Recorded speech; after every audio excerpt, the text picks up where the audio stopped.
إنما يخشى الله من عباده العلماء. اللهم صل على سيدنا محمد وعلى آله وصحبه وبارك وسلم وصلوا عليه وسلموا تسلیما.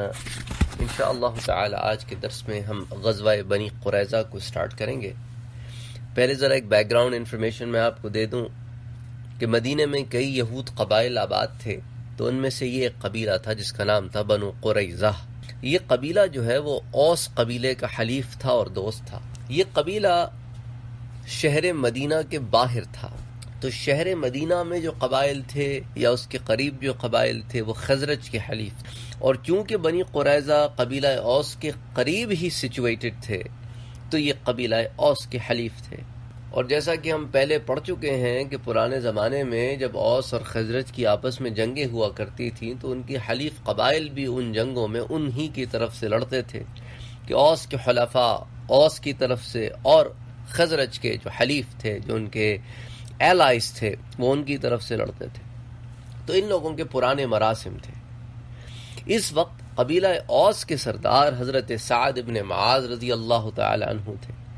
جیسا کہ پہلے بیان کر چکے ہیں کہ غزوہ خندق سے فارغ ہونے کے بعد حضور اکرم صلی اللہ علیہ وآلہ وسلم نے اپنے اصحاب سے کہا کہ بھائی اپنے اپنے گھروں کو لوٹ جاؤ، اپنے اپنے خاندانوں میں اپنی اپنی فیملیز کی طرف. اور آپ صلی اللہ علیہ وآلہ وسلم اپنے گھر تشریف لے آئے. دوپہر کا وقت تھا، ظہر کی نماز ابھی نہیں ہوئی تھی. حضور بی بی عائشہ کے حجرے میں تشریف لائے. اب یہاں پہ بعض حضرات کہتے ہیں، بعض سیرت نگار یہ کہتے ہیں کہ حضور غسل فرما چکے تھے، اور بعض کہتے ہیں کہ نہیں ابھی سرد ہو رہے تھے. ایک روایت میں یوں ہے کہ غسل فرما چکے تھے، بالوں میں کنگھی کر رہے تھے. اور بعض حضرات یوں کہتے ہیں کہ غسل فرما چکے تھے اور چونکہ سردیوں کا وقت تھا تو آپ نے سنگائی کے لیے انگیٹھی منگوائی. بہرحال جو کوئی حال بھی ہو، جو کوئی صورت بھی ہو، تو حضور صلی اللہ علیہ وآلہ وسلم اپنے گھر میں تھے کہ اچانک یہ مسجد النبوی میں ایک دروازہ ہوا کرتا تھا جس کو کہتے تھے موضع الجنائز، یعنی یہ وہ جگہ ہے جہاں سے آپ صلی اللہ علیہ وسلم نے نماز جنازہ کے لیے ایک انٹرنس بنوائی تھی تاکہ مسجد سے علیحدہ ایک جگہ ہو اور وہاں پہ نماز جنازہ پڑھائی جائے. تو اس جگہ سے دروازے پہ کھٹکا ہوا اور کسی کے سلام کرنے کی آواز بھی آئی. چونکہ وہ ایسی جگہ تھی جہاں سے عام طور پہ ایسا ہوتا نہیں تھا تو حضور اکرم صلی اللہ علیہ وآلہ وسلم نے بڑی ارجنسی کے ساتھ اس دروازے کو اپروچ کیا. بی بی عائشہ کہتی ہیں کہ حضور اتنی جلدی سے ادھر گئے کہ میں بھی ذرا گھبرائی کہ پتہ نہیں کیا بات ہو گئی ہے کہ موضع الجنائز سے کسی نے سلام کی آواز دی، اللہ خیر کرے. تو میں بھی اس طرف کوئی جلدی سے لپکی. میں نے دیکھا کہ دہیا کلبی ہیں اور حضور اکرم صلی اللہ علیہ وآلہ وسلم جو ہے وہ ان سے کمیونیکیشن کر رہے ہیں. انہوں نے سیاہ رنگ کا ریشمی عمامہ باندھا ہوا ہے.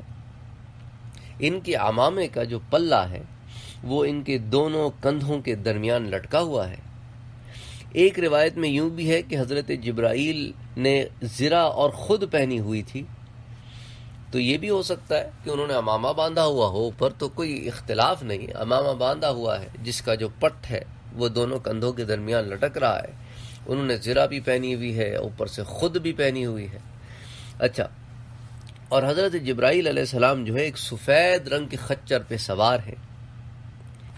اچھا، ایک روایت میں یہ بھی ہے کہ وہ سیاہ و سفید گھوڑے پر سوار آئے تھے. تو دو روایتیں ملتی ہیں ضمن میں. حضور صلی اللہ علیہ وآلہ وسلم سے حضرت جبرائیل نے یہ پوچھا کہ کیا آپ نے ہتھیار اتار دیے ہیں؟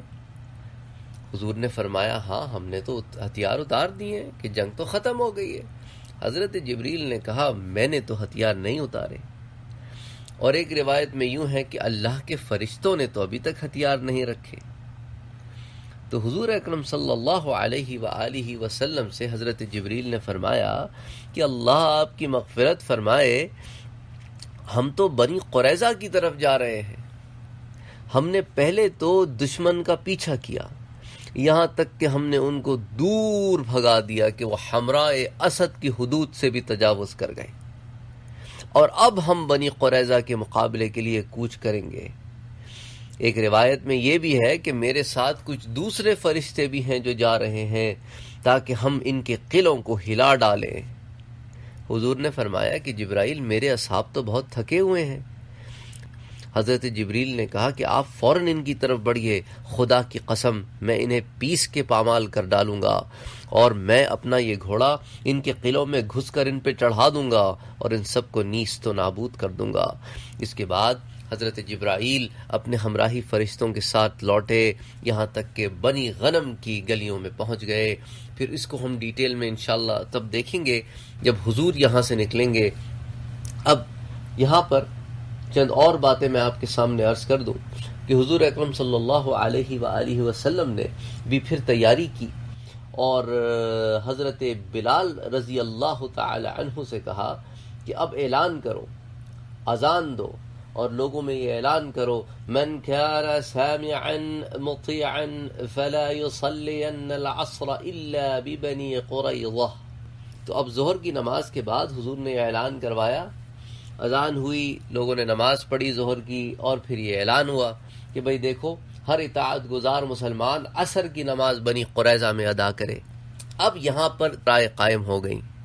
ایک تو یہ کہ کچھ لوگ ایسے تھے جو ظہر پڑھ چکے تھے، کچھ لوگ ایسے تھے جنہوں نے ابھی ظہر نہیں پڑھی تھی جب یہ اعلان ہوا، تو یہ سارے لوگ نکل پڑے ہوئے ہیں۔ اچھا، جنہوں نے ظہر ابھی تک نہیں پڑھی تھی اور اعلان یہ ہوا کہ بھائی ہم نے عصر نہیں پڑھنی یہاں تک کہ بنی قریظہ نہ پہنچ جائیں، تو اب وہ ظہر تو نہیں پڑھی تھی انہوں نے، اور تھوڑا لیٹ بھی ہو گئے نکلتے نکلتے کسی وجہ سے کہ اتنے دنوں کے بعد آئے تھے واپس گھر، اعلان ان تک کب پہنچا، کیا معاملات ہوئے، تو اب وہ عصر سے پہلے تو نکل گئے، لیکن انہیں پہنچتے پہنچتے بنی قریظہ عشاء کا وقت ہو گیا، تو انہوں نے ظہر بھی نہیں پڑھی تھی، عصر بھی نہیں پڑھی تھی، مغرب بھی نہیں پڑھی تھی، عشاء جا کے انہوں نے بنی قریظہ میں پہنچے تو پھر ظہر عصر مغرب عشاء ساری پڑھی، کیونکہ حضور کا حکم تھا کہ عصر کی نماز نہ پڑھنا یہاں تک کہ بنی قریظہ نہ پہنچ جاؤ، تو اس حکم کا تابع ہو کے صحابہ کرام نکل کھڑے ہوئے، اور اس پہ اللہ تعالی نے کوئی قرآن کی آیت بھی نہیں اتاری کہ تم نے ایسا کیوں کیا، نہ کوئی حدیث اس ضمن میں اتری کہ تم نے ایسا کیوں کیا، تمہیں تو ساری نمازیں وقت پر ادا کرنی چاہیے تھی۔ اچھا، صحابہ کرام میں ایک اور گروہ تھا جس نے یہ کیا کہ بھئی ٹھیک ہے، حضور نے فرمایا کہ عصر کی نماز بنی قریظہ میں جا کے پڑھنی ہے، لیکن اس کا مطلب یہ نہیں کہ اگر راستے میں نماز نکلتی ہو تو نماز بھی نہ پڑھو۔ کہنے کا حضور کا مقصد تھا کہ جلدی نکلو تاکہ ہم وہاں جلدی پہنچ سکیں، کیونکہ ملائکہ تو آلریڈی پہنچ گئے ہیں۔ تو انہوں نے ساری نمازیں راستے میں پڑھی ان کے اوقات پر، اور یوں بنی قریظہ پہنچے۔ اب اس ضمن میں علماء کرام نے بڑی تفصیلات لکھی ہیں، اب ہم ایک ایک تفصیل میں تو نہیں جائیں گے کیونکہ دروس سیرت النبی کے دروس ہیں، تو اس کے اندر جو ہے ایک آدھ رائے میں آپ کے سامنے عرض کر دیتا ہوں۔ اسے حافظ ابن قیم فرماتے ہیں رحمت اللہ علیہ کہ جس نے حدیث کے ظاہر الفاظ پر عمل کیا اس کو بھی اجر ملا، اور جس نے اجتہاد کیا اس کو بھی اجر ملا، لیکن جن لوگوں نے ظاہر الفاظ پر نظر کر کے بنی قریظہ پہنچنے سے پہلے نماز عصر ادا نہ کی، حتیٰ کہ وقت عصر بھی نکل گیا، تو ان لوگوں کو فقط ایک فضیلت حاصل ہوئی، یعنی حکم نبوی کی تعمیل کا اجر ملا۔ اور جن لوگوں نے اجتہاد سے کام لیا اور سمجھا کہ منشاء نبوی یہ نہیں کہ عصر کی نماز قضا کر دی جائے، بلکہ مقصود جلد پہنچنا ہے، اس لیے نماز عصر راستے ہی میں پڑھ لی، ان لوگوں کو اس اجتہاد کی بدولت دو فضیلتیں حاصل ہوئیں، ایک فضیلت حکم نبوی کی تعمیل کی، اور دوسری فضیلت صلاۃ وسطیٰ یعنی عصر کی نماز کی حفاظت کی، جس کی حفاظت کا حکم قرآن میں خود آیا ہے کہ حافظوا علی الصلوات والصلاۃ الوسطیٰ، اور حدیث میں ہے کہ جس کی عصر کی نماز فوت ہو گئی اس کے اعمال حبط ہو گئے۔ ظاہر الفاظ پر عمل کرنے والوں پر اگرچہ اظہار ناراضی نہیں فرمایا اس لیے کہ نیت بخیر تھی، لیکن جن لوگوں نے اجتہاد سے کام لیا وہ ان کے مرتبے کو نہیں پہنچ سکے۔ تو یہ ایک دلیل فتح الباری میں بیان ہوئی ہے جو حافظ ابن قیم کی دلیل ہے، اور زائد علماء کی اس پر یہی دلیل ہے کہ دونوں گروہوں کی نیک نیتی کی وجہ سے دونوں میں کسی پر کوئی تعدیب نہیں کی گئی اور دونوں اپنی اپنی جگہ صحیح ہیں. یہ حضور کے حکم کی تعمیل میں انہوں نے یہ کام کیا. بہرحال اعلان ہوا اور یہ سارے لوگ جو ہے وہ نکلنے لگے. تو مدینہ منورہ میں منادی کرانے کے لیے ایک اور آدمی کو دوڑایا جو یہ اعلان کر رہا تھا کہ یا خیل اللہ ارکبی، اے اللہ کے شہ سواروں اپنے گھوڑوں پر سوار ہو جاؤ. یہ اعلان سنتے ہی مسلمان ہتھیار سجائے اپنے گھروں سے نکلنے لگے. حضور گھوڑے پر سوار تھے جس کا نام لحیف تھا. 100 صحابہ کے ایک دستے نے گھوڑوں پر سوار ہو کر حضور کے ارد گرد حلقہ بنا لیا. جن کے پاس سواری کا انتظام نہ تھا وہ پیدل ہی چل پڑے. اس روز لشکر اسلام کا پرچم سیدنا علی المرتضی کرم اللہ وجہہ کو عطا فرمایا گیا. یہ لشکر جلد ہی بنو قریظہ کے قریب پہنچ گیا. اب حضور اکرم صلی اللہ علیہ وآلہ وسلم نے حضرت علی کو جھنڈا دے کر آگے بھیج دیا تاکہ اب وہاں پر کوئی پہنچ جائے، اور باقی اصحاب حضور صلی اللہ علیہ وآلہ وسلم کے ساتھ ساتھ، اور کوئی پیچھے کوئی تھوڑا سا اور لیٹ، یہ مدینے سے آہستہ آہستہ نکلنے شروع ہوئے. حضور اکرم صلی اللہ علیہ وآلہ وسلم نے عبداللہ ابن ام مکتوم کو مدینے کی ضمانت سونپی جیسا کہ غزوہ خندق کے وقت سونپی تھی، اور یوں حضور صلی اللہ علیہ وآلہ وسلم آہستہ آہستہ جو ہے وہ اس طرف بڑھنے لگے کہ جہاں جہاں صحابہ کے پاس سے گزر رہے ہیں حضور، تو پھر وہاں سے صحابہ جو ہے وہ ساتھ شامل ہوتے جا رہے ہیں. بنی قریظہ کے پاس پہنچنے سے قبل حضور اکرم صلی اللہ علیہ وآلہ وسلم سورین میں اپنے صحابہ کے پاس آئے. آپ نے ان سے پوچھا کوئی صاحب تمہارے پاس سے گزرے تھے؟ انہوں نے کہا ہاں، دہیا ایک سفید خچر پر سوار تھے، وہ یہاں سے گزرے تھے. اور انہوں نے آگے بھی ڈسکرائب کیا کہ کیسے کپڑے پہنے ہوئے تھے. آپ نے فرمایا وہ جبرائیل تھے، ان کو بنی قریظہ کی طرف بھیجا گیا ہے تاکہ وہ ان قلعوں کو متزلزل کر دیں اور ان کے دلوں پر ہمارا رعب بٹھا دیں. اسی طرح حضرت جبرائیل علیہ السلام کا اپنے ہمراہ فرشتوں کے ساتھ بنی غنم کی گلیوں سے گزرنا بھی کتابوں میں ملتا ہے. حضرت انس رضی اللہ تعالی عنہ کہتے ہیں کہ میں تو آج بھی مجھے یاد ہے کہ جب حضرت جبرائیل علیہ السلام بنی غنم کی گلیوں میں سے گزرے تھے تو جس تیز رفتاری کے ساتھ گزرے تھے تو ایسا غبار اٹھا تھا کہ میری نظروں میں آج بھی وہ غبار ہے. حضرت عائشہ والی روایت جو میں نے آپ سے پہلے ذکر کی تھی کہ حضرت عائشہ کہتی ہیں کہ میں بھی پیچھے پیچھے باہر دروازے تک آئی کہ دیکھا کہ کون حضور کو سلام کر رہا ہے اور حضور کس سے بات کر رہے ہیں. تو حضور جب بات کر کے فارغ ہوئے اور واپس حجرے میں آئے تو میں نے آپ سے پوچھا کہ یہ شخص کون تھا جس سے آپ باتیں کر رہے تھے؟